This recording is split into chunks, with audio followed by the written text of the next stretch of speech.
نو اسې د ناو جوړو ته ګورئ د ښځو جوړو ته ګورئ په دې غم ښادۍ کې د هغې به څه مقصد نه وي څه ضرورت به نه وي د نمایش دپاره به دا کار کوي. الله رب العالمین انسانان پیدا کړي څوک مالدار دي څوک غریبانان دي.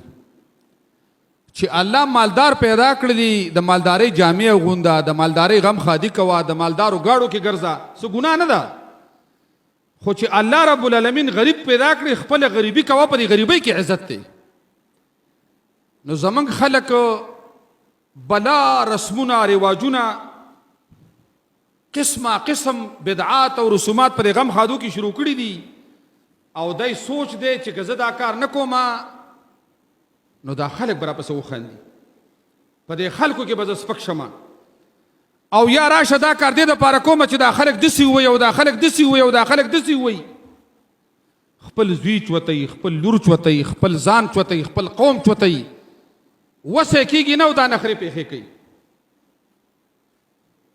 عاجزي چې در پکې وه تواضع در پکې وه نو ستا صفت به دی چې په خپله غریبۍ به صبر کولی شي.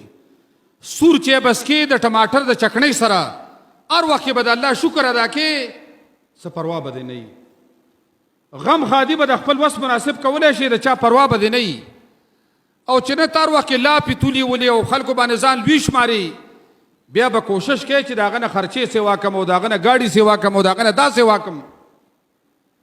نو تواضع دا صفت ختم شوی دی.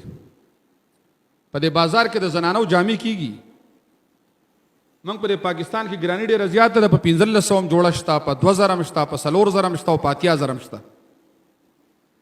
زما د پرب قسمی دا ښځې ځي او د 100,000 او د 10,000 روپو جوړه علي د دې دپاره اخلي چېرې په کوم ورځ باندې چې ته مېلمانه را مېلمانه یي چې دغه یوې ورځې له زه واچوم. دا هم نه چې کنې هغه د اغوستلو جامې دي او ځان له واچوه ناوې له اخلي ځان له اخلي بل له اخلي. نو که موږ او تاسو کې عاجزي وه بیا به هغه اسراف او تبذیر زموږ او ستاسو نه په لباس کې نه کېږي. رسول الله صلی الله علیه وسلم فرمایي وی سادگی د ایمان حصہ ده. سادگی ایمان دی او سادگی وی سره سره په لباس کې عاجزي وکړي. ځکه د شهرت لباس د ښودنې لباس چې کې نو د قیامت په ورځ باندې به الله رب العالمین ډېره بدترینه سزا درکړي په دې. نو هسې د ناوو جوړو ته ګورئ د دې ښځو جوړو ته ګورئ په دې غم ښادۍ کې د هغې به څه مقصد نه وي څه ضرورت به نه وي د نمایش دپاره به دا کار کوي.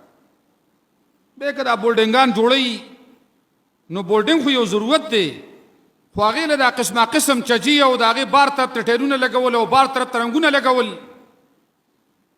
دا هغه د تواضع او د عاجزۍ نه بار باس دی. محمد رسول الله صلی الله علیه وسلم چې د ټولو انبیاو سردار و وایي ما له جبریل امین راغی او الله راولېږه چې ته هغه پیغمبري غواړې چې د هغې سره باچهي ټچي لکه داود علیه السلام او سلیمان علیه السلام چې الله ورکړې وه او که نه داسې پیغمبري درې درکړمه چې صرف د الله بندګي کې باچهي د سره نه وي. وایي ما الله ته وویل چې الله الامینه ما داسې پیغمبر وګرځوه چې زه د الله بنده یم او بندګي وکړم. وایي ما بچی خوښه نه کړه.